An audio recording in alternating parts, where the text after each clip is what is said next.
ಇನ್ನು ಬಿಜೆಪಿ ವಕ್ತಾರರು ಹಾಗೆ ಜೆಡಿಎಸ್ ವಕ್ತಾರರು ಕೂಡ ಜಾಯ್ನ್ ಆಗಿದ್ದಾರೆ sir. But I need a quick answer from you.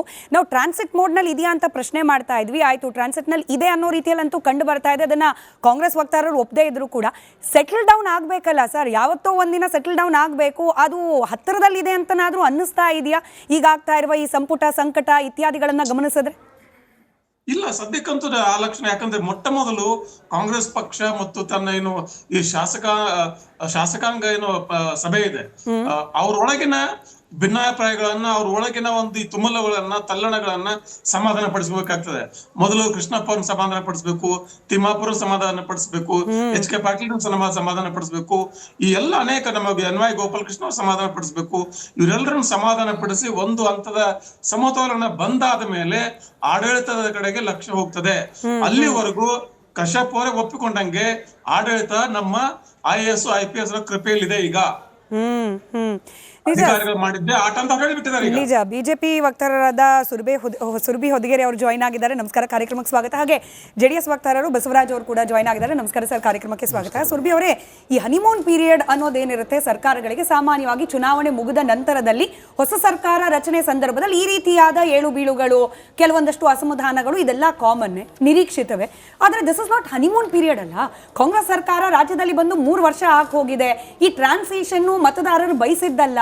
ಈಗ ಹಿಂಗಿದ್ರೂ ಕೂಡ 60 ದಿನ ಆಯ್ತು DK ಶಿವಕುಮಾರ್ ಅವರ ನೇತೃತ್ವದ ಸರ್ಕಾರ ಬಂದು, ಇನ್ನೂ ಕೂಡ ಸೆಟಲ್ ಡೌನ್ ಆಗ್ತಿಲ್ಲ ಅಂತಂದ್ರೆ ಏನ್ ನಿರೀಕ್ಷೆ ಮಾಡ್ಬೋದು? ವಿರೋಧ ಪಕ್ಷವಾಗಿ ನೀವು ಈ ಪೀರಿಯಡ್ ಇದೆಯಲ್ಲ, ಈ ಹನಿಮೂನ್ ಪೀರಿಯಡ್ ಅಂತ ಹೇಳಿ ಏನು ಸೋಕಾಲ್ಡ್ ಕಾಂಗ್ರೆಸ್ ಪಕ್ಷದ್ದು ಈ ಕಣ್ಣಿಗೆ ಕಾಣಿಸ್ತಾ ಇದೆ, ಇದನ್ನ ವಿರೋಧ ಪಕ್ಷವಾಗಿ ತಾವು ಯಾವ ರೀತಿ ಗಮನಿಸ್ತೀರಿ ಅಂತ? ನೋಡಿ, ಕಾಂಗ್ರೆಸ್ ಸರ್ಕಾರಕ್ಕೆ ಬಂದಾದ ನಂತರ ಒಂದು ಟ್ರಾನ್ಸಿಷನ್ ಪೀರಿಯಡ್ ಅಂತ ಹೇಳ್ತಾರೆ. ಒಂದು ಸರ್ಕಾರ ಬಂದಾದ ನಂತರ ಯಾವ ಮಂತ್ರಿಗಳು ಯಾವ ಖಾತೆ ಸಿಗತ್ತೆ, ಅದಾದ ನಂತರ ಅವರು ಕೆಲಸ ಶುರು ಮಾಡೋದಕ್ಕೆ ಅದೆಲ್ಲನೂ ಸಹಜ. ಆದರೆ ಕಾಂಗ್ರೆಸ್ ಸರ್ಕಾರ 3.5 ವರ್ಷಗಳಿಂದ ಬರೀ ಅದೇ ಟ್ರಾನ್ಸಿಷನ್ ಅಲ್ಲೇ ಇದೆ. ಮೊದಲು ಮುಖ್ಯಮಂತ್ರಿಗಳು ಯಾರಾಗಿರ್ತಾರೆ, ಯಾರು ಆಗ್ತಾನೇ ಇರ್ತಾರೆ, ಇಲ್ಲಾಂದರೆ ಬಂದು ಇನ್ನೊಬ್ರು ಯಾರು ಆಗ್ತಾರೆ, ಆ ಪ್ರಶ್ನೆ ನಮಗೆ 3 ವರ್ಷ ನಾವು ಎಷ್ಟು ಸರಿ ಡಿಬೇಟ್ ಮಾಡಿಲ್ಲ. ಇಲ್ಲೇನು ಅದು ಸರಿ ಹೋಯ್ತು, ಆಯ್ತಪ್ಪ, ನಾವೇ ವಿರೋಧ ಪಕ್ಷವಾಗಿ ಆಯ್ತು, ಈ ಪ್ರಶ್ನೆಗೊಂದು ಉತ್ತರ ಸಿಕ್ತಲ್ಲ, DK ಶಿವಕುಮಾರ್ ಅವರು ಮುಖ್ಯಮಂತ್ರಿ ಆಗಿದ್ದಾರೆ, ಸಿದ್ದರಾಮಯ್ಯನವರು ಬಿಟ್ಕೊಟ್ಟಿದ್ದಾರೆ ಅಂತ ಆದ ನಂತರ ಇವಾಗ್ಲಾದ್ರೂ ಆಡಳಿತದ ಮೇಲೆ ಬೇಕಾಗಿರುವಂಥ ಒತ್ತು ಸಿಗತ್ತೆ ಅಂತ ನಮಗೆ ಅನಿಸಿದ್ದು. ಅಂತಹ ಸಂದರ್ಭದಲ್ಲಿ ಎರಡು ತಿಂಗಳು ತಗೊಂಡ್ರಿ, ಆಯ್ತು, ಮುಂದೆ ಆಗಿತ್ತು, ಇವತ್ತಿನ ಬಗ್ಗೆ ಮಾತಾಡೋಣ. 2 ತಿಂಗಳು ತಗೊಂಡ್ರಿ. 2 ತಿಂಗಳು ಆದ ನಂತರ ನಾವು ಈ ವಾರದಲ್ಲಿ ಏನು ನೋಡ್ಕೊಂಡು ಬಂದಿರೋದೋ ಗೊಂದಲದ ಮೇಲೆ ಗೊಂದಲ. ನಿಮ್ಮ ಲಿಸ್ಟ್ ಬರುತ್ತೆ, ಆ ಲಿಸ್ಟ್ ಬಂದಾದ್ಮೇಲೆ ಅಂಕಲ್ ವೈದ್ಯ ಅವ್ರ ಹೆಸರು ಟೈಪೋ ಅಂತಾರೆ, ಅದನ್ನು ತೆಗೆದಾಕ್ತಾರೆ. ನಂತರ ಗಾಯತ್ರಿ ಶಾಂತೇಗೌಡರು ಏಕೈಕ ಮಹಿಳೆ, ನೀವು ಅದನ್ನ ಇವತ್ತು ಹೇಳೇ ಇಲ್ಲ ಸ್ಮಿತಾ ಅವರೇ, ಏಕೈಕ ಮಹಿಳೆ. ಡಿಬೇಟ್ ಅವತ್ತೇ ಮಾಡ್ಬಿಟ್ವಿ ಮೇಡಮ್. ಸೊ ಎನಿವೆ, ಕಂಟಿನ್ಯೂ ಮಾಡಿ. ಇನ್ನೊಂದು ಬಾರಿ ನಾಪಿಸ್ತೀನಿ ನಿಮ್ಮ ವೀಕ್ಷಕರೆಲ್ಲರಿಗೂ. ಇವತ್ತಿಗೂ ಕೂಡ 4 ದಿವಸ ಆಯ್ತು, ನಮಗೆ ಒಬ್ಬ ಮಹಿಳಾ ಸಚಿವೆ ಇಲ್ವೇ ಇಲ್ಲ. ಒಂದು ಸಚಿವ ಸ್ಥಾನ ಹಂಗೆ ಉಳ್ಕೊಂಡಿದೆ. ಆ ಹೆಸರು ಬಂತು, ಅದಾದ ನಂತರ ಅದು ಹೋಯ್ತು, ನಾವು ಅಲ್ಲಿಗೆ ನಿಲ್ತ್ವಿ.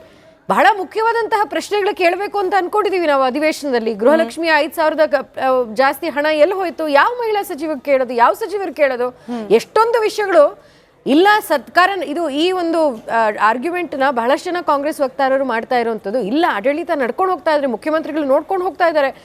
ಎರಡು ತಿಂಗಳಾಯ್ತಲ್ವಾ ಇವಾಗ ಎಲ್ಲ ಸಚಿವರ ಸಂಪುಟ ವಿಸ್ತರಣೆ ಮಾಡೋದಿಕ್ಕೆ. ಇಲ್ಲ ನೋಡ್ಕೊಂಡು ಹೋಗ್ತಾ ಇದ್ದಾರೆ. ಹಾಗಾದ್ರೆ ಸಚಿವರು ಯಾಕೆ ಬೇಕು ನಿಮ್ಗೆ? ಇತ್ನಾಳ್ ಅವರು ಹೇಳ್ದಂಗೆ ಯಾಕೆ ಬೇಕಾಗಿದ್ರೆ ಸಚಿವರು?